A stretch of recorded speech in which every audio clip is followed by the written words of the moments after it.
ভোলা সদর রোডের হাবিব মেডিকেল সেন্টারের মধ্যে বিক্ষুব্ধ স্বজনদের ভাঙচুর, স্বজন হারানোর আহাজারি।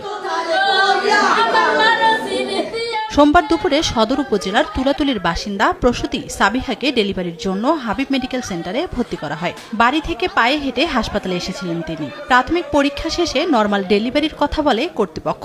কিছুক্ষণ পর এক নার্স রোগীর শরীরে প্রসব ব্যথার ইনজেকশন পুশ করেন। এর কয়েক মিনিটের মধ্যে নিস্তেজ হয়ে মারা যায় রোগী। পৃথিবীর আলো দেখার আগেই মায়ের সঙ্গে মৃত্যু পথযাত্রী পেটের সন্তানও। ভুল ইনজেকশন পুশ করার কারণে মৃত্যু হয়েছে অভিযোগ স্বজনদের। ব্যথার সুইটা দেওয়া মাত্র 5 মিনিটের মধ্যে সেই লোকটা কিভাবে মৃত্যুবরণ করে এটা আমরা জানতে চাই। ব্যথা থুইয়া মা দেন সাথে সাথে নীল হইয়া গেছে, মা দেই পায়ন করে আমাদের প্রতি অনেক হুমকি আমকি প্রদান করে হাসপাতাল স্টাফ। আমার মনে সুবিধা বাইরে লাইছে, আমি আগে বাঁচি চাই।